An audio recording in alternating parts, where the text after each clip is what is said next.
Welcome to Meet the Author, where you can join in on insightful conversations with best-selling and award-winning indie published authors. Your hosts today are Rob and Joan, who themselves are indie published authors, book publicists, and paranormal investigators with Tampa Bay Spirits, based in Tampa Bay, Florida. Thanks for dropping by. And now, on with the show. Welcome, everybody. I'm Rob. I'm Joan. We're glad that you're here to watch and listen, whether you're watching us live or you're listening to us later on. We're really glad that you chose to listen to our show and to tune in. We appreciate it. Also, let me remind you, and I'm really bad about reminding you to do this, but go over to our YouTube channel. What's the name of it? Meet the Author Podcast. Oh, yeah. Meet the Author Podcast. And give us, if you haven't already subscribed, subscribe. Give us a like, and we love to have your comments. Oh, yay. Marjorie's in the house. Hey, Marjorie Daring. Hi, all. Strapped in and ready to go. Well, we're glad that you're here. No, we don't want you to fall out of your chair. Yeah. You might, though. You might. Joe Conjal says, Happy New Year, Rob and Joan. Happy New Year, to Joe. you too. Joe, I'm so glad that you're here. I hope you all had a happy New Year. Yeah.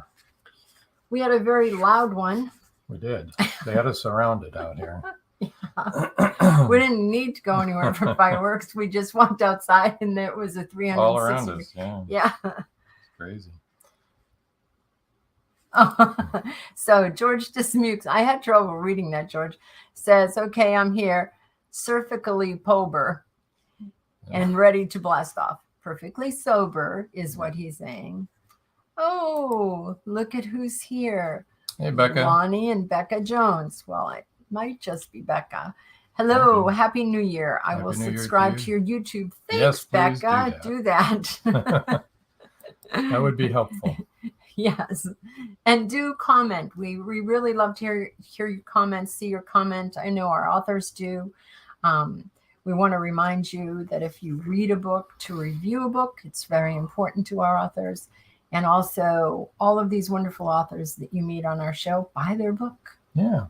And if you hear this podcast later on down the road and you like it, and it wouldn't hurt for you if you're in another country or even here in the U.S. to just send us an email, carternovels@aol.com, and let us know.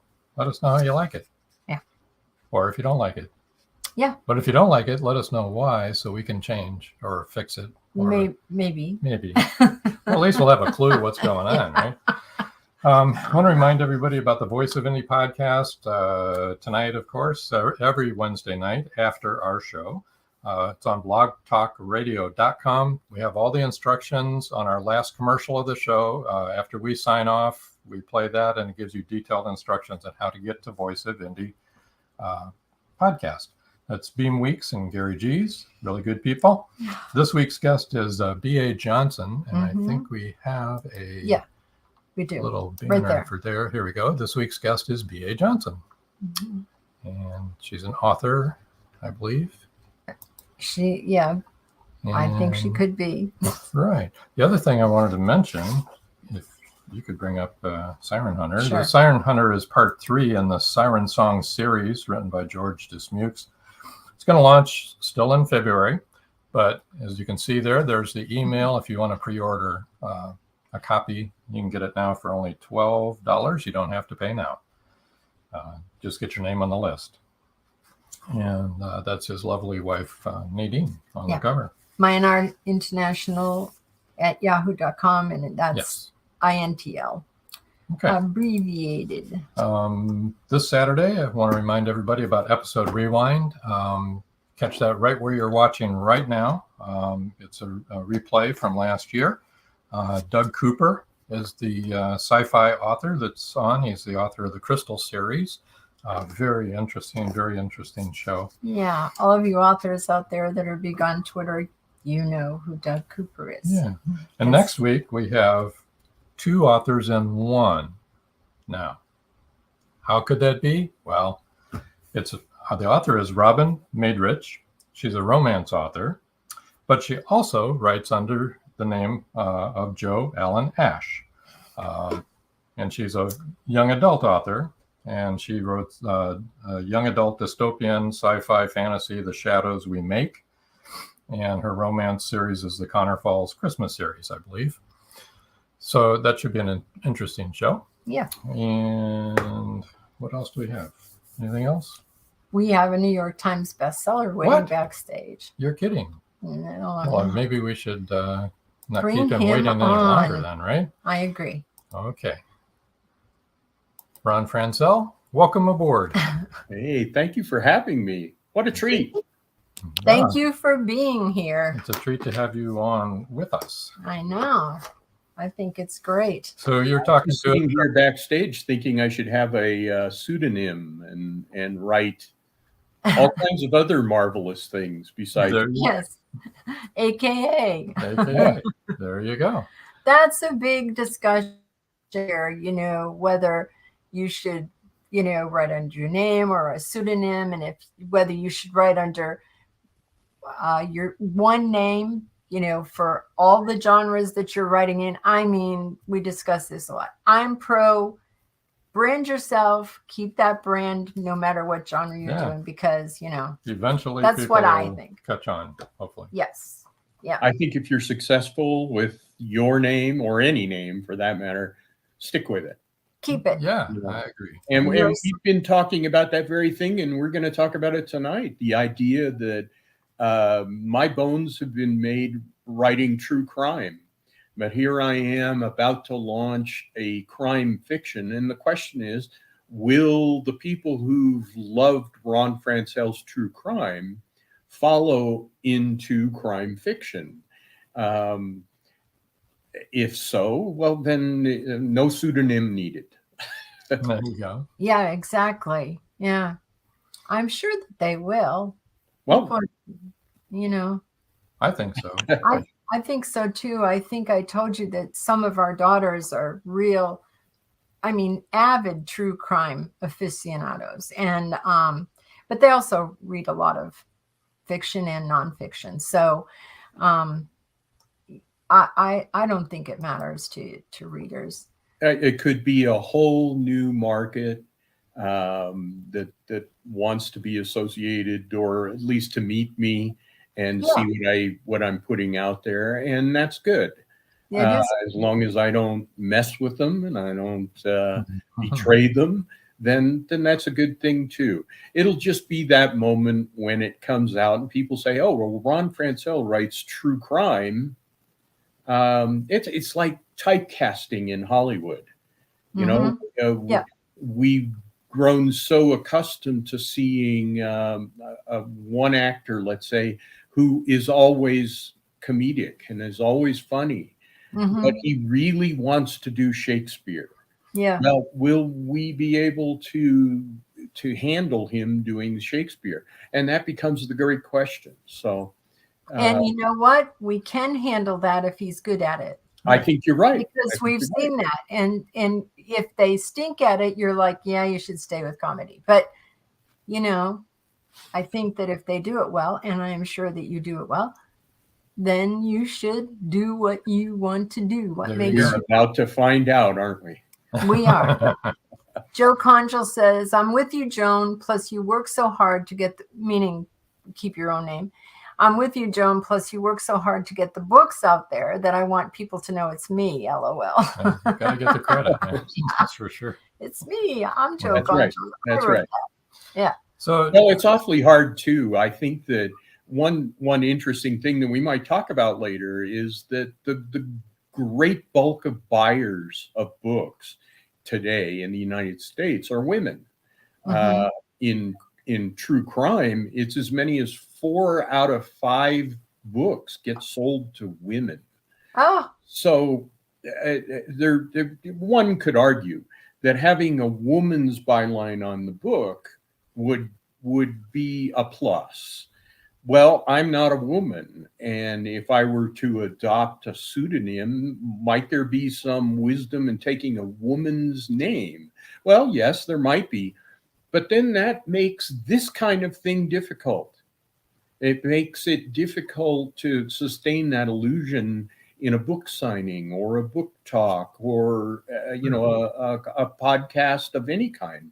And then you deal with the idea that people feel betrayed in some way. And I think that gets into the territory where I don't want to go. I don't want my readers to feel betrayed. They might not like my mysteries versus my true crime, or they might love my mysteries instead of my true crime. But I did it up front. I said, here it is, and here I am. This is what I'm doing. Yeah. Okay. Well, it's interesting to me that the majority of true crime purchasers are women, and that I had already told you our daughters, three of our daughters are avid true crime. Yes. I wonder what that is. I know what it is with our daughters. We raise like these warrior women who are advocates for everybody in the downtrodden, and so they want to be a part of that that help for they really like cold case files. They like to be part of that, to help solve that, to maybe affect a change. Yeah. Mm-hmm. But I wonder why that is. Are we all? There are many reasons. Thirsty? And part of it is, I think it's without gender.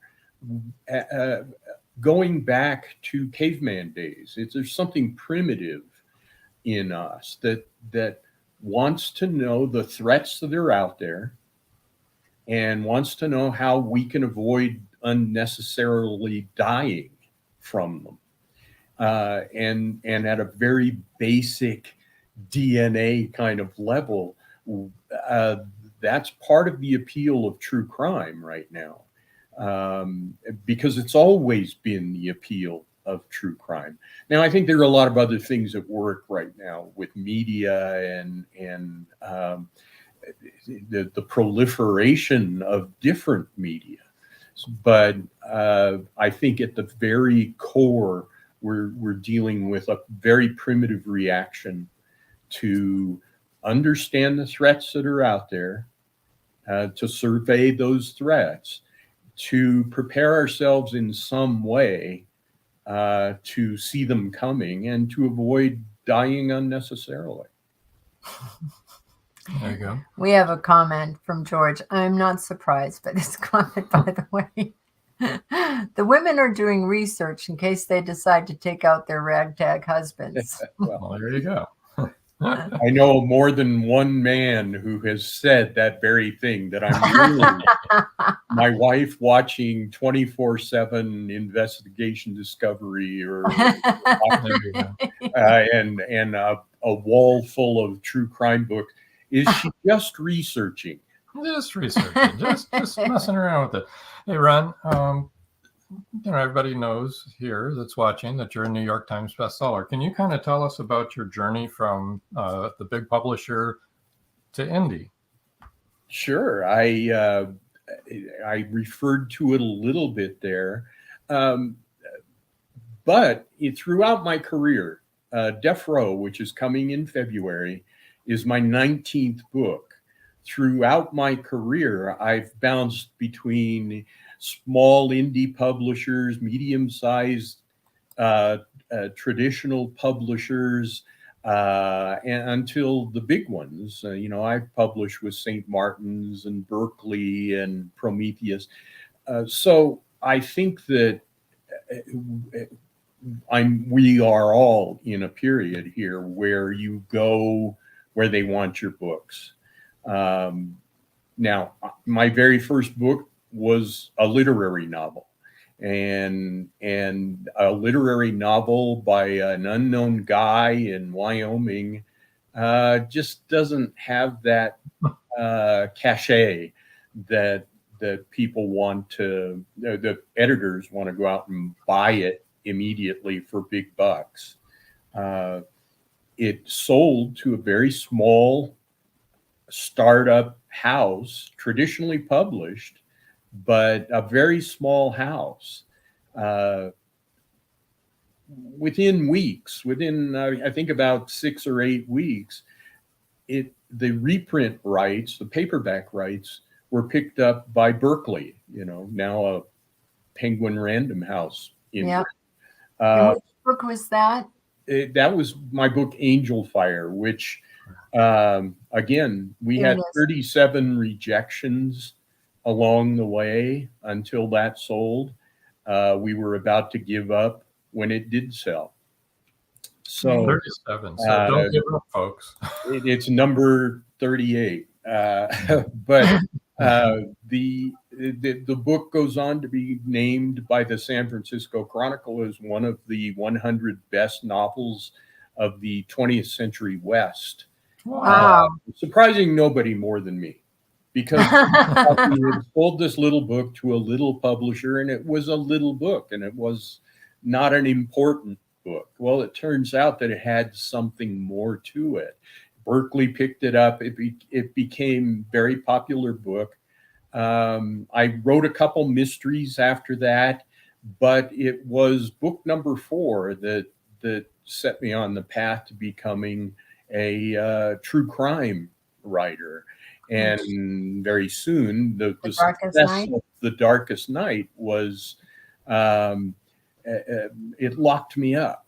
I then, the people we have on our teams, agents and editors and publicists and booksellers, they all want now more of what has succeeded, more true crime, to the point where from book number 4 to book number 19, I could only do one non-crime book, and it was really done without my team. I wanted to do the book. It was an important book, but I was forced to do it on my own and basically go out and find an editor in a house. I guess is a long way of saying that along the way from book number 1 to book 19, I've been with indies, I've been with big trade publishing,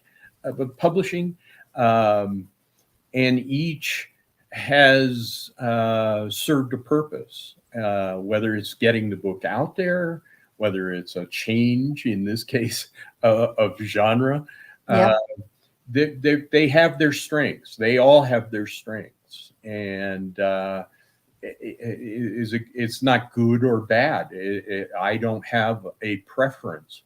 We all want to get our books out there. Yes, making money is nice, but if you're really a storyteller, you want that story to be out there. Think about that. You want to tell the story. That's right. And being a storyteller takes 2. I tell it, but I need somebody to hear it.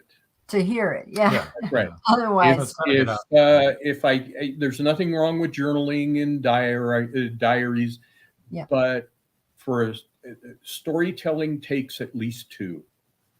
And it becomes very important to me every time I write one of these books.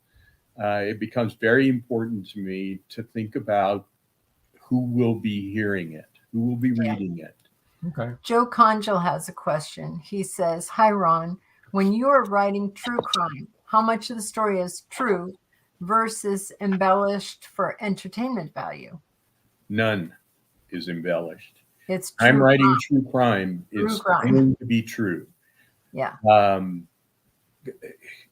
I write in a style known as narrative nonfiction, which means that I tell a story using some of the tools from a novelist's toolbox, foreshadowing and dialogue where it's possible, character arc.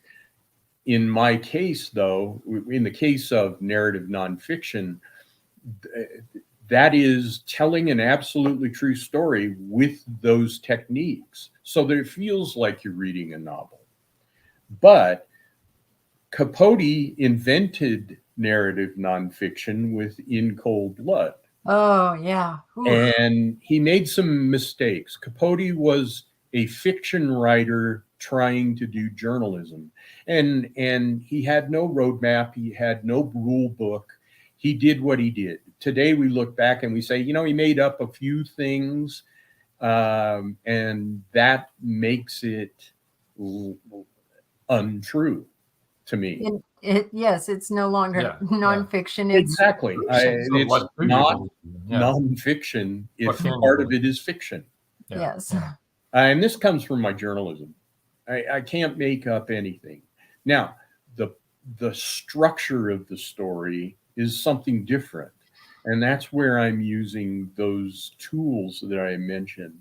And there are many, but it's unfortunate that a lot of people believe that narrative nonfiction introduces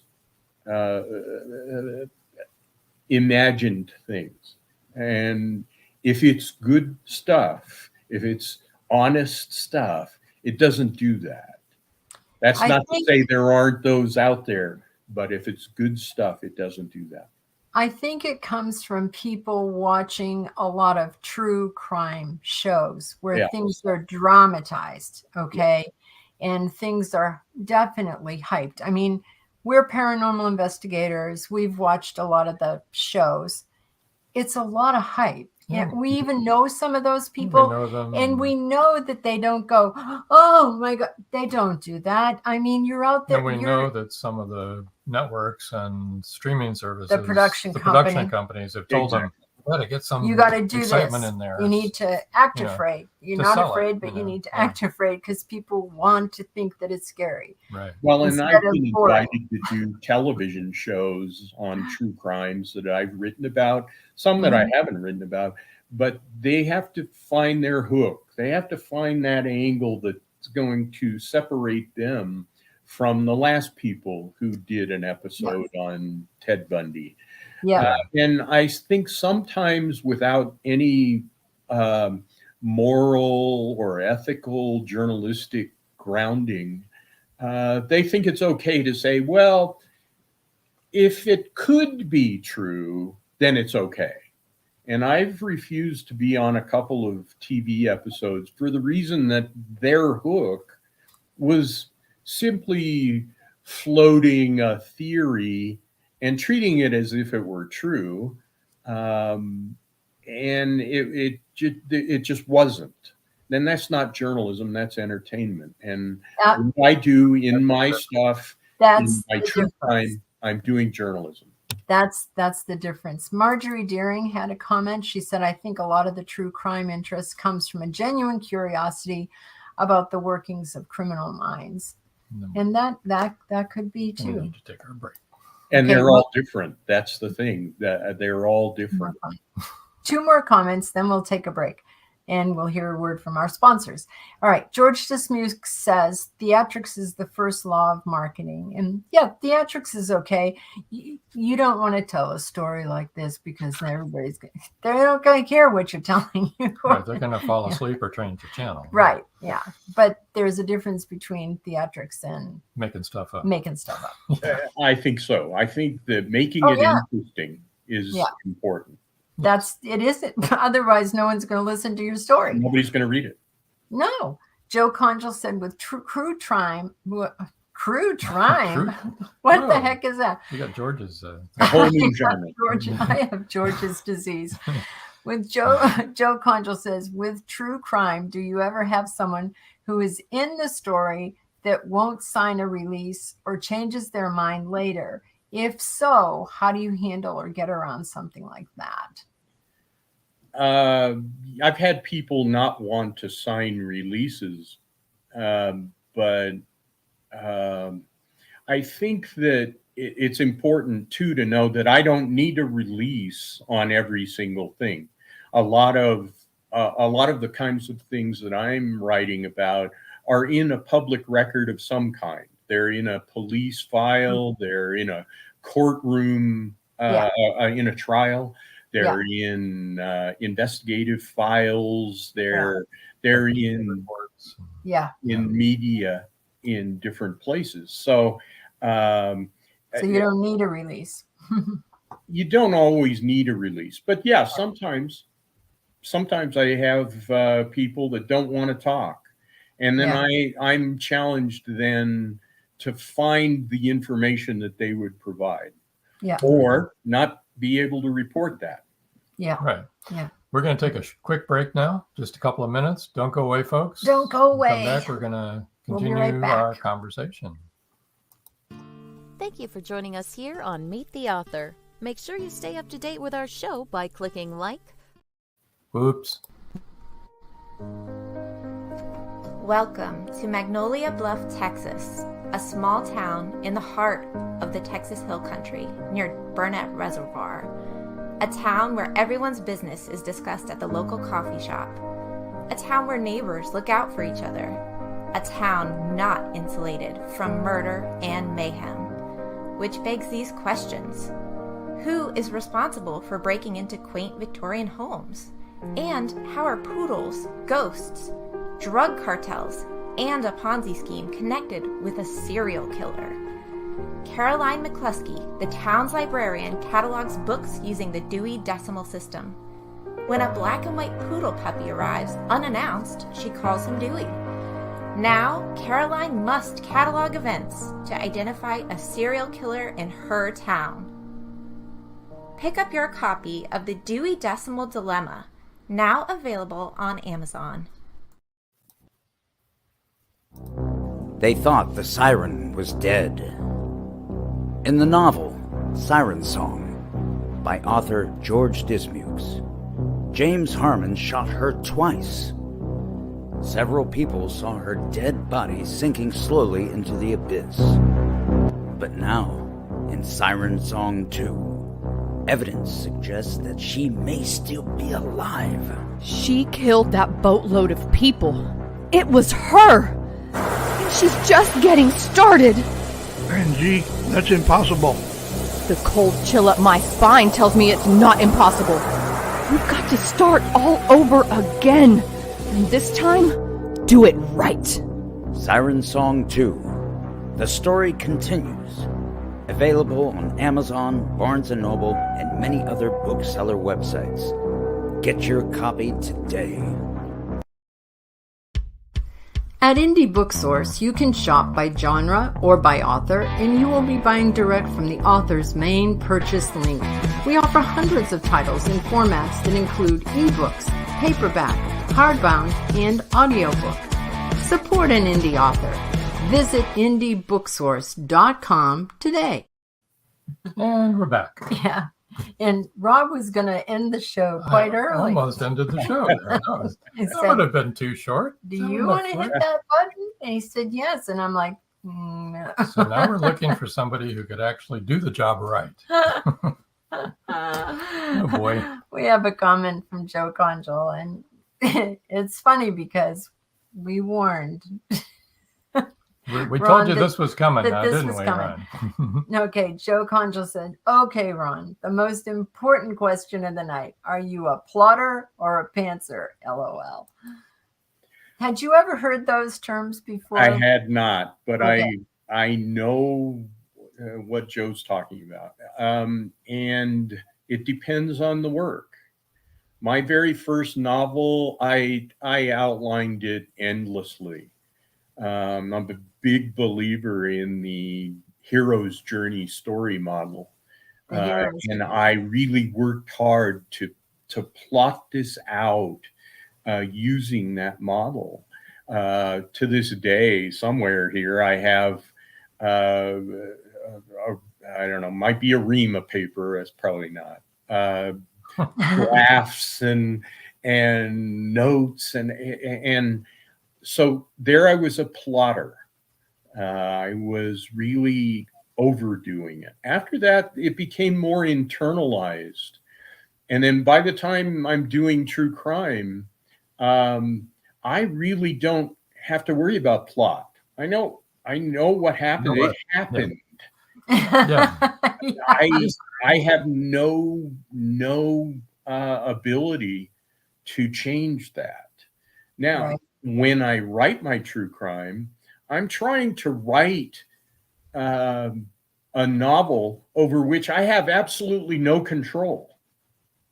It's in the way I'm telling it more than what I'm telling. And so in that respect, I'm a pantser. Although the amount of research I do, I would probably plop me down fully in the plotter category. But by the time I'm writing, I know how it's going, and it's just a matter of following along with the truth and the reality of what happened. So pretty much your outline is the chronological order of things that have happened. Sure. Right? It's already written for you that way. Exactly. And I might choose not to tell it chronologically. Right. But sure. That's a function or a form and function a problem, right? Right. We're doing it differently. And by now, 19 books later, I've internalized that whole plotting process to the point where it's more instinctive now. So I don't do graphs and notes and have things posted all over. But I still am thinking about the roadmap, how I'm going to get from page 1 to page 500. Right. And make it entertaining. So that, interesting. So people want to read it. I'll read you that one. Marjorie Deering said, Ron, have you ever written about a case that left you wondering if the criminal was actually innocent? That's a good question, Marjorie. I've written about cases where up to a certain point, everybody believed the I don't know, not the criminal, the subject was guilty. But then I get to tell the rest of the story, so to speak, and show that he is not guilty. Mm-hmm. But I haven't written about any crime in which I think the criminal isn't guilty. I can't think of one. That makes me feel like the guy I wrote about isn't guilty and it hasn't been revealed yet. If I felt that way, I have a feeling I wouldn't write the story that way. I'd write the story saying, I think there's a lot of question about this. Yeah. Gotcha. Well, let's tell people how they can reach you. Let's get your information out there. All right. Ron's website is ronfranscell.com, and it's RONFRANSCELL. Okay. And you can find him on Facebook at author Ron Franscell, on Twitter at Ron Franscell, on LinkedIn, Ron Franscell. I'm really happy. Yes. Let's hold off on the email. All right. We're going to hold off on the email because I want to talk here a little bit. Okay. Ron, I'm not sure. Which book did you decide to read from? I'm going to read tonight from Death Row. Okay. Okay. Now One this that's is, coming. The I want mystery. everybody to know that this is the one that you're going to be giving away, right? In the book. So I want them to get a little taste of what they're going to be entering for. This is Death Row, and let's go ahead and repeat again. This is actually fiction. This one is fiction, yes. Yeah. But it's informed by, 15 years. Well, I was a journalist almost all my life. A friend of mine and I started our junior high school newspaper in 7th grade. So if you count my journalism career starting in 7th grade, I've been a journalist all but 12 years of my life. And through much of that as a professional, I was a police and courts reporter. So therefore, Death Row is informed by the reality of what's going on out there and of the true crime too. But it is a fiction. In the end, it is a fiction. There are a lot of interesting, real elements to it. And readers, when they finally get the book next month and read through it, they're going to discover that there's maybe more than just a tip of the hat to real true crime. There's actually some real true crime bits of this story. Facts in there. Yeah. So I'll read from page 1. Okay. This is what a reader will see when he opens the book. The hero's name, by the way, is Woodrow Bell. His nickname. He's a retired Denver homicide detective. He wants nothing more than to just fade away and be done with people. But he is introduced to a particular crime that has haunted the little town where he's retired for a few decades. And he doesn't really want to be part of it, but there's something that says this is what his purpose is. This is what he was put on this earth to do, is to solve crime, and it's what he did for his life. Now he can't get away from it, and at this moment that I'm describing when I read, he hasn't gotten aboard, but this is where he begins to learn a little bit about this. So, chapter 1. Woodrow Bell checked his watch. Although he had no place special to be, nursing homes just made him feel the time was passing unusually fast. The big man damn near filled the cramped visitor's foyer as he surveyed the dreary day room of the old miner's home. The sun was going down. It was Sunday, and the two nurses were elsewhere. Pale September twilight swathed the cheerless room as white-haired shadows silently drifted in for dinner, like dust that hadn't yet been blown away. Now past 70, Bell knew he too was closer to the end than the beginning. It haunted him. It wasn't just the drabness of the old miner's home with its dog-eared furniture, folding dinner tables, and the giant craft paper calendar on the bulletin board that was utterly empty. It was the stiff knees, the hard mornings, the shrinking social circle, caring less and less about more and more, not remembering if it was the first time or the last time, getting up twice a night to pee a thimbleful, the AARP junk mail, the unreliable pecker, the fear that you can't finish Sunday crosswords because you have Alzheimer's, the daughter who never calls, the mystery of why you ever voted for Democrats, already knowing which suit you'll be buried in, and being invisible to the rest of the world. It all pissed him off most days. And today was one of those days. After months of making excuses, he'd been tricked by his closest friend, Father Bert Clancy, into visiting the old miners' home. It wasn't because the priest lied, not even because a friend lied, but because Bell didn't immediately realize he was being played. He especially hated that. In truth, the St. Barnabas Senior Center hadn't been the old miners' home since the Nixon administration.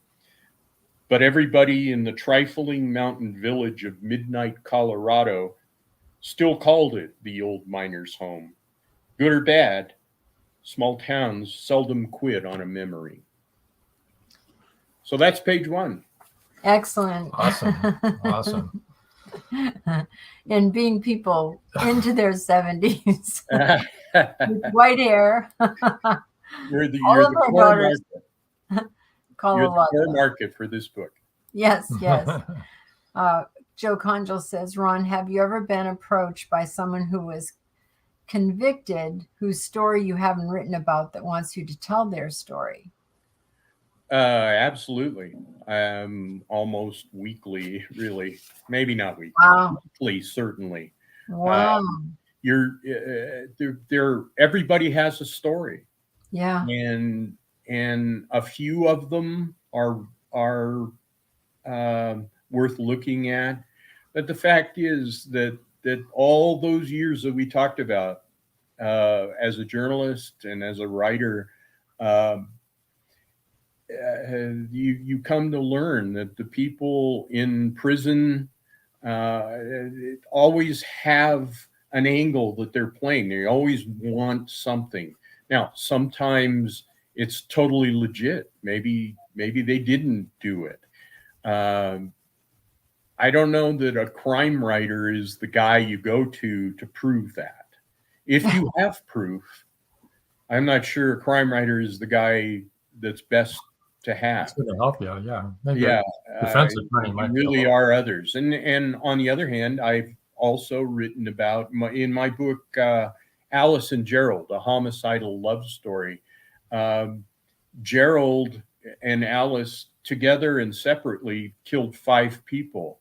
It was, I've described it as boy meets girl, boy marries girl, boy and girl kill 5 people and live happily ever after. Alice died in prison, and that day Gerald wrote me a letter saying he knows he confessed to doing all these crimes, but he didn't do any of them. She did it. That's just provably not true. But that's part of what a journalist and a writer has to be careful about. You have to really, again, we get back to that ethical standard. Let me take a disinterested position. By that I mean as unbiased as I possibly can, and tell the story and not try to be an advocate one way or the other, because that gives you a blind side. Well, you got to give Gerald credit for a good Hail Mary there at the end, right? Dead wife tell no tale.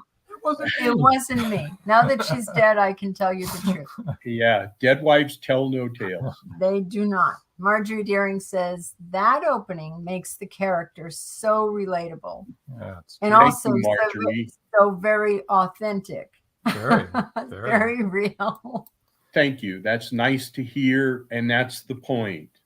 In any storytelling, we have to have somebody that the reader cares about, somebody that's going to keep that reader turning the page and to find out what happens.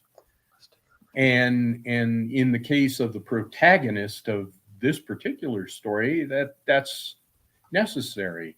You have to care what happens to him. and so what Marjorie's saying there is gratifying. It's what every author wants to hear. We need to take our second break. We're a little behind schedule here. That's okay. When we come back, we'll do our book giveaway right away, and then we'll do some more talking. Okay, and if I can do this right without acing us out of the entire program. So stand by, folks. Madison Jackson loved being a cop. A young girl is raped and murdered near Burnett Reservoir. Madison vows to get justice for the child. Madison travels to the heart of Mexican cartel country. She is kidnapped, tortured. Will Madison ever make it home?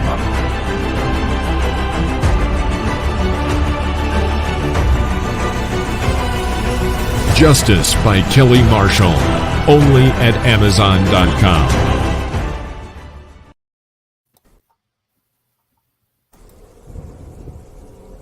Many secrets are hidden within the darkness of the jungle. Behold, this one about a man, a woman, a black jaguar, and an ancient Maya legend. Two Faces of the Jaguar is a novel by George Dismukes that will take you deep into the jungle and capture your imagination until the last word. Two Faces of the Jaguar is book one of a trilogy. Two Faces of the Jaguar, where only the adventurous dare to read. Two Faces of the Jaguar, The Lost City, and The Jaguar's Quest are available on Amazon.com, Barnes & Noble, and many other bookseller websites. Two Faces of the Jaguar, the book people are talking about. Get your copy today.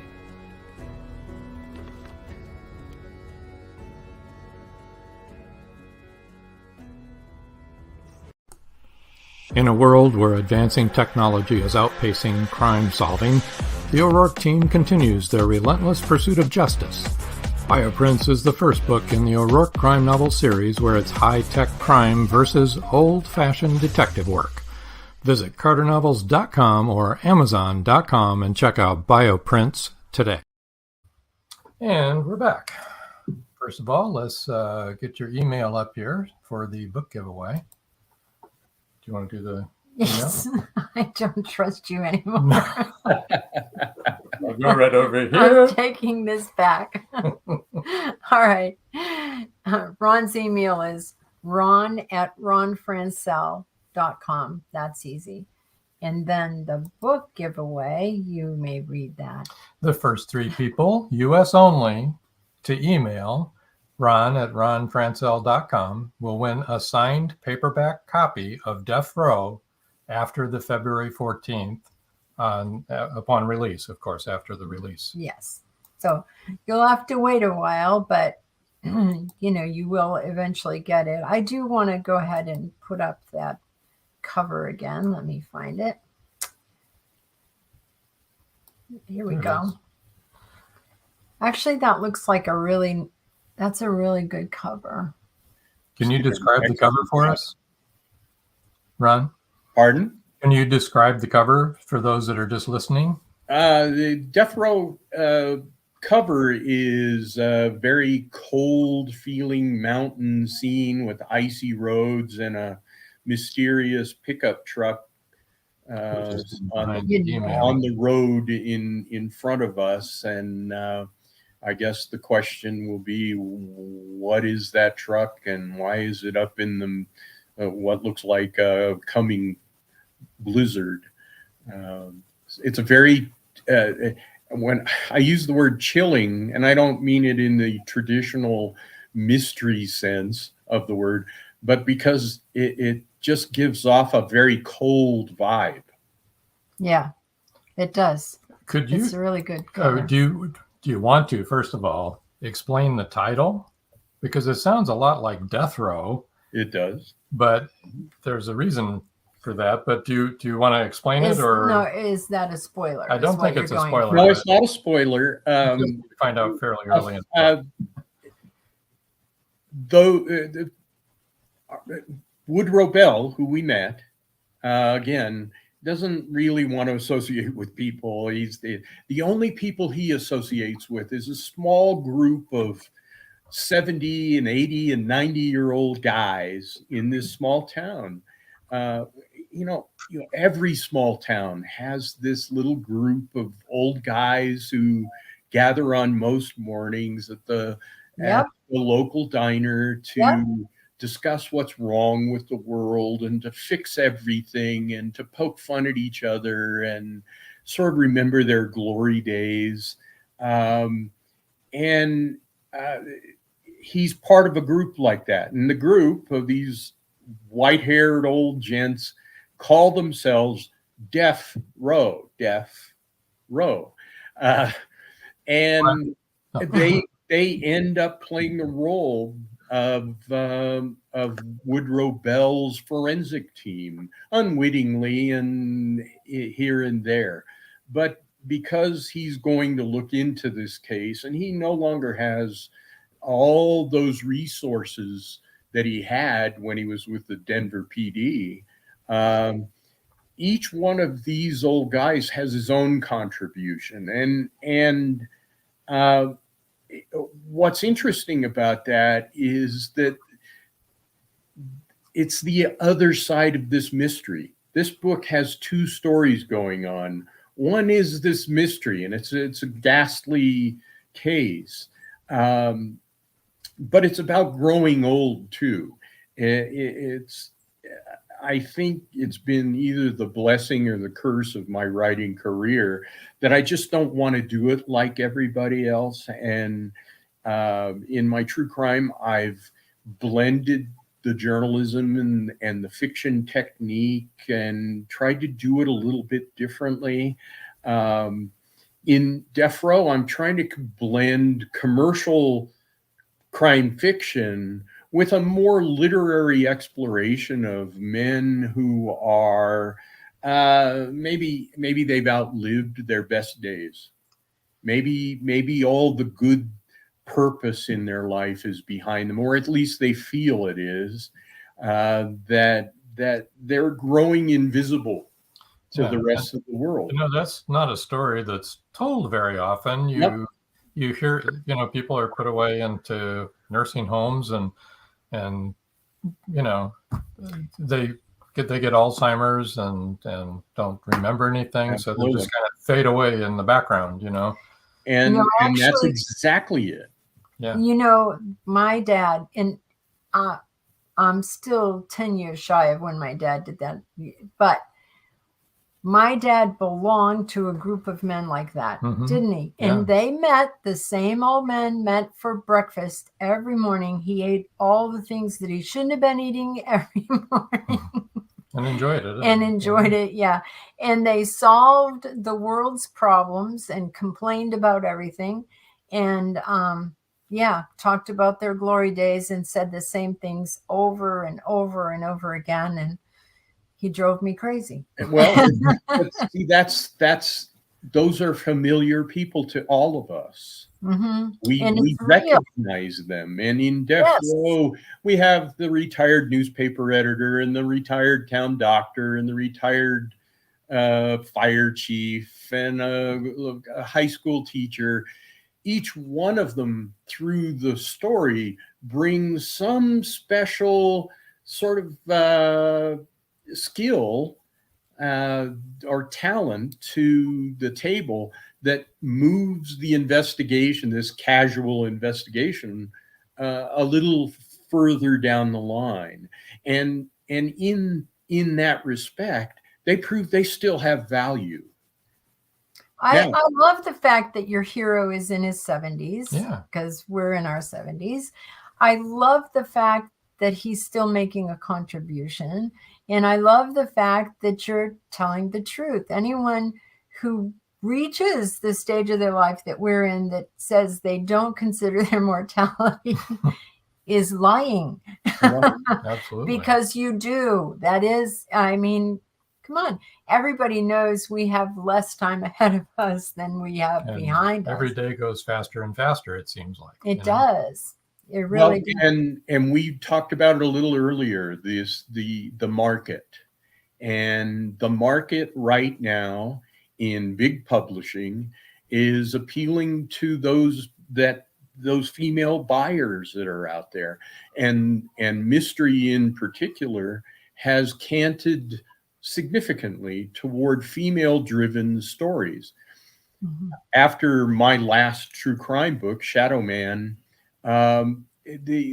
we naturally took this new crime fiction to Berkley at Penguin Random House.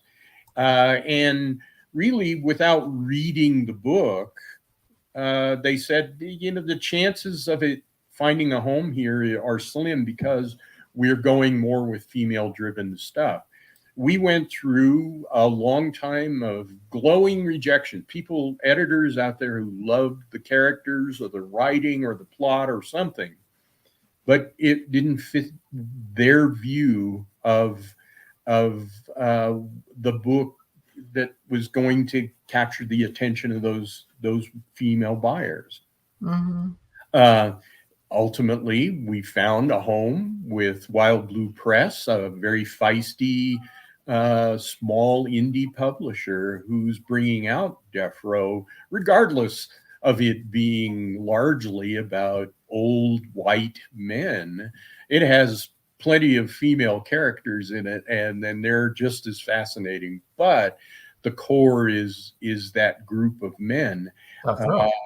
And so that was another reason why we ended up going with a smaller indie publisher, was because it served the book. The way we could get this book out there, the way we could talk to a reader was Wild Blue Press. And you have to let us know how it does. Yeah. Because that is absolutely. I mean, I know a lot of people that are listening want to know how that does. It's Joe Condell says it's a great looking cover, and it is. It's a beautiful cover. Beautiful. And then Marjorie Deering actually has a question. More fiction in your future, Ron? Yay or nay? Yes, there is, because I'm writing right now the sequel to Death Row. Oh, good. Part of the deal that there had to be another one. So yeah, I'm working on that. But interestingly, what I'm doing is I'm taking a real crime that I actually know about and fictionalizing it. So my research is as if I were writing a true crime. But in this case, going back to that very first question we had about fictionalizing or making things up within a true crime, I'm going to write a novel that's going to have a great degree of truth. Sort of like historical fiction crime. Exactly. Exactly. I'm not inventing any new genre. It's just that's something I wanted to play with, and I'm having a great time. That's great.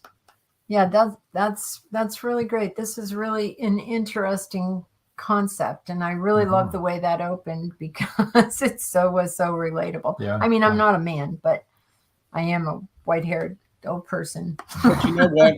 I've read books where women protagonists take front and center. I don't ever really recall thinking, oh no, I can't be interested in this because it's about a woman. And I think there's a certain shallowness in publishers saying, well, to get women's interest, we need to write about women. Certainly that will interest women, but I think it excludes the possibility that maybe they're interested in more than just the sex of the protagonist. I think we're not that shallow. Well, no, but the bean counters are. That's what I was just going to say. Anyone that's worked in corporate America knows that, and the person that's out there that's doing the work, whatever that work is, actually knows what's going on. But there are the bean counters, and they say, well, you're going to do it this way. And it doesn't matter if you say, that's not the best way to do this, Right. And this is not a good move, and it's not going to serve our clientele or our customer, whatever part of corporate America you're in. And it doesn't matter, because they're the ones and that's who's pushing what you're talking about. That's exactly it. The saving grace is that everything changes. Nothing stays the same. Eventually, someday, we'll come around to different ways of thinking about that. And but I think the reading public, especially today, where we have 1 million point something new titles every year. Yeah, I know.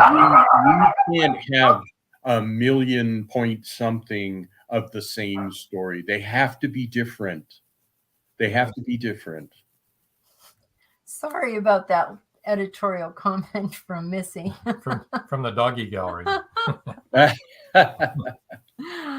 I don't know what she saw out there, but it did not make her happy. I think to shift gears just a little bit, we have a lot of authors that are obviously indie authors. And what advice do you have for submitting query letters, who to send them to where to get the information, the best formats and that sort of thing, to even how to do it? A lot of people don't know how to send query letters into publishers. Sure. Let me rewrite your question. Good. Thank you. A little bit. Before you get to all of that, write your book. I get a lot of questions from beginning writers and young writers, not always the same thing, about stuff like that. How do I get a cover done, or who gets the blurb, and how do I find an agent? And almost always they haven't written the book yet. They're worried about things that there's going to be a lot of time to worry about later. Write the book. Practice. This is practice. This is, there's nothing but practice that goes into that. Like I said, if I go back to 12 years old, then I've been practicing for the last 50 years. Mm-hmm. And I'm still practicing. So you just have to do that. As far as the things have changed, drastically. It used to be that you get Writer's Digest and you could the literary marketplace and all of that, and get all the things you needed. Those things exist in different places and different forms. It used to be this sort of hidebound rule about the formatting of a query letter. You can do it with email now. There's you still don't want to go too wild, but there's a lot more leeway than when I first started off. Plus, I have an agent. I actually have 3 agents. Everybody's function is broken down between film and TV and literary and foreign rights and things like that. That's their job. So I'm left to worry about writing the book and being able to explain it to somebody. And one thing that I've learned is that if you can't explain your book in 50 words, then you don't understand your book. Yeah. True. Okay. And frankly, I have trouble doing that myself, boiling down into 50 words. But especially when you go back, 19 books back, yes, you haven't looked at it for a while, right? and a lot of the marketing that goes on relies on people who don't read books. Hollywood people, agents, whatever. There are a bunch of people out there that don't want to read your book to find out what it's about. They want you to tell them in 50 words. So a good summary. Becca Jones wants to know, is it expensive to have an agent? It's expensive not to have an agent, in the sense that a lot of money can be left on the table when you're dealing with a big publisher. And many big publishers, I think, are still requiring an agent to be involved. But The cost of an agent is plain and simple. They only get a piece of what they sell. In other words, if they get you $100,000 advance, in the standard fee is 15% commission. So they take $15,000 and send you a check for $85,000. You should never pay out of your pocket for any agenting, period. Okay. Yeah. Good The advice. people who say, give me $1,000 and I'll try to sell your book are ripping you off. Yeah. Okay. We've had agents pitch our books for movies and TV series in Canada and places like that, and we didn't have to pay anything. Right. Oh, Which we didn't have a movie either. Becca said, no, we didn't, but they pitched them. They did pitch it for us. Yeah. As long as they pitch them, that's fine. As long as they have some skin in the game. Yeah. They make no money unless they make you money. Right. And I should say they came to us and asked us, can we pitch this? And we Right. said, go for it. Go for it. That's fine. That's fine. It's just that you should never take money out of your pocket and hand it to somebody who says, I'll be your agent. No. Right.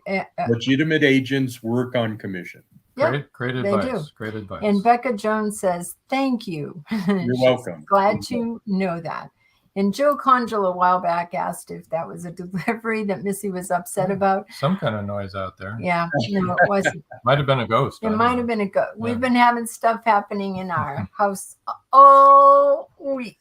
So, and I know a lot of you often want to know about that. And this has been a very active, haunted area. Cuckoo things have been happening.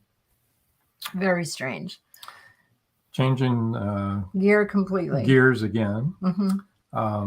You spent time with the Denver Post as a journalist, and you had to go over to the Middle East after 9/11, was it? Yes. And how was that experience? Can you tell us a little bit about it? It was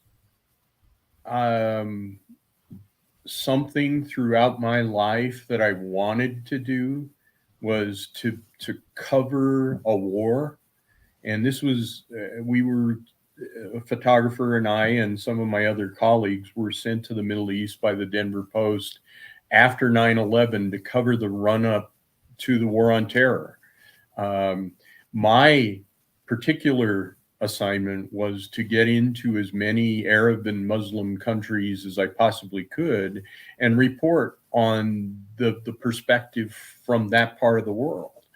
I also embedded with some units. I was aboard the USS Enterprise. I was with a couple of other units throughout the Middle East at different times, but primarily reporting from the street of what Arabs and Muslims were talking about. A perspective that we weren't necessarily that open to at that moment. Right. But the questions that we had were legitimate. Why us? Why did you do this? And of course, the answer is they didn't do it. The radicals did it. But they had a perspective that we didn't, that we probably weren't as attuned to in 2001 as we are now. On a grander scale, though, it was flying home after all my time there, and I was tired and I wasn't sleeping well on the plane, that I saw a French news magazine and was leafing through it. And I don't read French, but I can read French pictures. And in this news magazine was a picture that I hadn't seen. We'd left the country so soon after 9/11 that we didn't see a lot of the American reporting that was going on. In this picture were two people leaping from the World Trade Center holding hands. It immediately flashed in my mind the experience that I had as a child growing up in a small town in Wyoming, when my two next door neighbor girls were abducted and terrorized through the night, raped and murdered by being thrown off a very high bridge into a very deep canyon in the middle of nowhere. One of them died and one of them survived miraculously. And in my imagination, that picture was them. Now, they hadn't been thrown off this bridge together, but in my mind, they were linked. And it was the dark, the tiredness, the imagery took me back to that time when I was a child, and I determined there in the dark over the Atlantic someplace that I was going to write about that case. And I did, and it came out as the book The Darkest Night, which, as I said, became such a huge bestseller that I couldn't do anything else. You can see on that cover the bridge. That is, in fact, the bridge. The two girls there. People like Anne Rule and Vincent Bugliosi were very, very kind to the book and very generous about praising it. So again, it became such a success that it was very difficult for me to do anything else. Wow. Okay. Yeah. That's heavy. Yeah, well, you brought it up. I did. But thank you for It's your fault. That was my fault. Yeah. Okay. Now, you covered devastating Hurricane Rita also. So I did. On a lighter note, I did. You know, those are the days in my life that reflected why I did it. And frankly, it wasn't the danger. It was simply to do something that not everybody else wanted to do, but they wanted to know about. And that was my job. I mean, I figured that was my job, and the more honest I was about it, the better. But the war experience was such that when I came home, it wasn't important to me anymore to cover the 4th of July parades or the city council meetings. Those must be reported. They're important, but I didn't have to do it. Right. I had covered war, and I wasn't even in the shooting part of it, but I was up against people who were afraid and who were fleeing things, and occasionally we were afraid. It just wasn't important anymore to me to want to report on the parades and the council meetings, because I had covered, I think, people in the worst moments of their lives. Yeah. Right. And I think that's what we try to do in our books too. Yes. George Dismuke says, fascinating show, very informative. Thank you, George. Thank you, George. And it has been very informative. Yes, very informative. And very fascinating. Yes. Want to remind everybody, Death Row, coming out February. And it sounds like a fascinating book. And you should email him to get your own signed copy. I bet I already have a dozen emails at least. Okay. Oh, cool. Cool. Probably. I don't know. I haven't seen. I can't see. That would be great. But, don't give up, everybody. Anybody that, I'm sure Ron wouldn't mind saying hi anyway. I definitely would not. Let's see. One more. Okay. Marjorie Daring said, thanks for another terrific podcast. You're welcome. Joe Conjal said, really enjoyed tonight's show. Thank you, Ron, and of course, Rob and Joan. Thank you, Joe. You're welcome. Yeah. You're welcome. That is. So unless you have anything you'd like to add, I think we're going to sign off for the evening. Thank you for helping writers touch readers. You are welcome. That's the most important thing, and we've talked about that. That whole idea of storytelling takes two, and you're bringing the two together. And so thank you for doing that. You're welcome. You're very welcome. It's really our pleasure. Our and pleasure. We're meeting a lot of wonderful people. So yes, I really, it's all good. By and large, all the authors that we've met and that we know and that we've known some for years are wonderful, generous people. And some of them are. Most of them are so helpful. They want to help other authors. There's no jealousy or I can't help you because then, maybe you'll sell books and I won't. There's nothing like that. Very little. Yeah, it's amazing. When I was writing that book, The Darkest Night, it made me nervous to say to Anne Rule, who we knew, we didn't know each other. Would you look at my book and if you like it, would you say something about it? I had no reason in the world to think she should or would.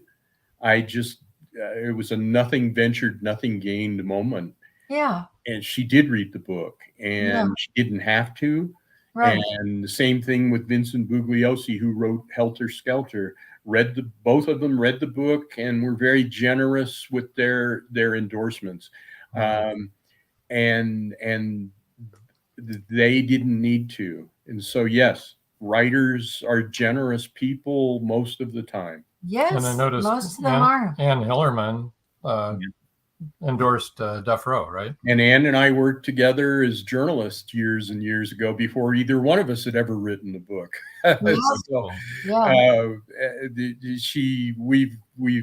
We're friends, we're colleagues, and her endorsement of Death Row was really nice. C.J. Box, John Lasqua, people like that. When they say, "Hey, you did a good job," it's personally gratifying.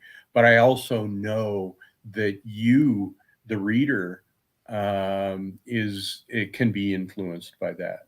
Yeah. Well, we were almost done with the show, but Joe says, how does that happen? Do you reach out or is that through agents? He means, did you reach out to Anne Rule yourself? Or I did. I reached out to Anne Rule myself and to Vincent Bugliosi. Now, I have so many relationships throughout publishing, I can do that easily. But for writers that are just starting out and their first books are coming out, your agent can help, your editor can help. There'll be people like that. But also, you know what? Just take a header and write to Ron Franscell and say, I've written this book. No strings attached. Would you take a look and consider a blurb? And you never know. Ron Franscell might say yes. You just never know. Oh, you don't know. Nothing ventured, nothing gained. As a matter of fact, one of the authors that we had on a while ago did that with Anne Hillerman, and she did. She read it, and she wrote a blurb about it. She wrote a preface to it. Even. Right. Yeah. So, at the risk of flooding her email box, I will say that I know of no person, no human being as nice as Anne Hillerman is. She is. She is the nicest person, the absolutely most generous is. person I know. Totally true. And so please don't everybody write to Anne Hillerman, but read all of her books first and tell her if you like them. Yeah, she's a wonderful author. She's been on our show, and she's an amazing author. And I was a fan of her dad's from his first book since 1970, and was very distressed when he passed away. We used to search the library. We used to find his latest book. I know. Back in the day. Back in the day when I couldn't afford to buy books. Right. And then when Anne decided to pick up where he had left off, I've read other authors that's happened to, and I won't name them. and it's been disappointing. Okay, Anne did not disappoint. Her books are wonderful. Her voice is different. Her POV is from Bernadette Manuelito, from a woman's point of view, and however, she doesn't take away from Jim Chi or Joe Lee Porn at all. And it's amazing. She preserved her father's voice. Legacy. She did. And he's there, and his storytelling is there. But she brought something more to it. And frankly, she did. If Tony lived and if he were still writing, I would hope that he would evolve over that period of time, and maybe I think he'd be bringing those things. So I don't think, in her case, I think it's one of the times when it has really worked well. Oh, so well. She's improved his series, the franchise, and she's made it her own. She's not somebody trying to mimic Tony Hillerman. No, but she did all of the readers a huge favor by allowing us to continue to read and see where these characters. I mean, I am so appreciative because I've loved every single one of those characters, and to watch them continue to grow and to continue their journey. We get to see their journey, and it's been a wonderful thing. But think about what you just said in light of what we talked about earlier. That care that you have for a character or characters, and how it propels you through the story to the end. In this particular case, we're talking about multiple books. Yes. But you still care about Jim Chi and Joe Lee Porn and now Bernadette. That's the goal. The goal is to create real characters that people can care about, because they will carry everybody through the book. You have to be emotionally involved with them. Whether it's Woodrow Bell or Father Clancy or the guys of Death Row, I hope it's there. I hope it's in that book too. Well, that character was very real, and everything what you read was so authentic. As I said, it was, you were really there, those people. Really kicked it off. Yes, absolutely. We live in that community. Yeah, we do. I think we all do. We can all look around and see those guys in the diner. And if no, I mean, they live on our street. We live in a retirement community. Exactly. There you go. I think if Death Row works, if the book works, then people will look around in the diner and they'll see people, and they'll think about Death Row, and they'll think about that inner life that's going on over there in the corner. And I just think that's the purpose of literature. To give us a different perspective. When we're done, we see things differently.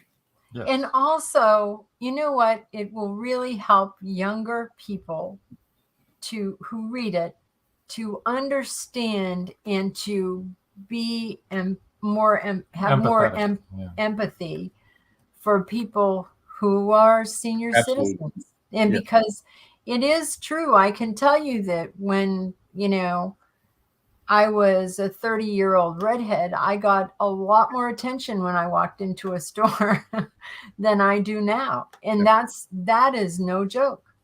That's the truth. Yeah. It's just a reality, a fact. It is a reality. You touch upon it, and maybe some people need to have more empathy for that. Yeah. Or just see things differently. Just be open to the idea that there's a different life out there. There's a different way of life. There's a different way of thinking.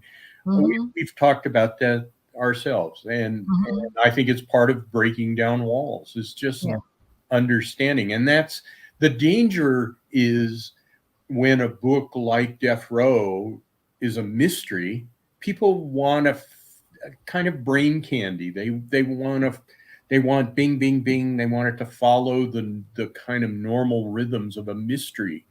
Then along comes this guy and says, well, yeah, I'm going to do that, but I'm also want to write about men growing old.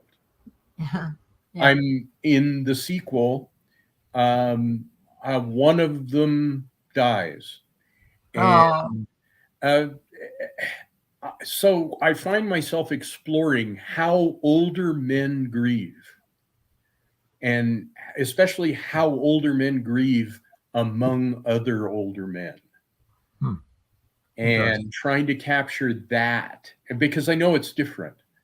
And what does that have to do with a mystery? I not much, but it is a mystery. It's a subplot that I think is worth exploring. Right. That's good. Okay, well, this has been great. Thank you for having me tonight. I really, really had a great time. So did we. Thank you for being on the show. We appreciate it so much. Hold on to your chair. I'm going to move you over to the side here. There we go. And, let's see. Okay, where were we? I don't know. Next week, Robin Madrich, romance author and slant. Joe Allen Ash, young adult author as well, will be here next Wednesday live. And who Saturday, feels comfortable having two brands. Saturday episode rewind is Doug Cooper, 5:30 p.m. Eastern time, right here where you're watching the show right now. Yeah. And stay tuned for the information about Voice of Indie at the end broadcast, which has already started, I believe. They have already started. But hop on over there and say hi. Yes. Live every Wednesday, your Voice of Indie hosts Beam Weeks and Stephen G's welcome authors, musicians, publishing industry pros, artists, and assorted creative guests for an exciting interactive hour. Call in during the show or post questions and comments on Twitter for responses in real time. Meet your favorite indie creators, learn inside tips, network, and promote your work. The link for each week's show is pinned on Twitter atop @VoiceOfIndie. And you can receive the link every Wednesday morning in your inbox by subscribing to our newsletter at freshinkgroup.com. Check out Voice of Indie every Wednesday on Blog Talk Radio and catch hundreds of episodes archived everywhere from our websites to our YouTube channel and Spotify.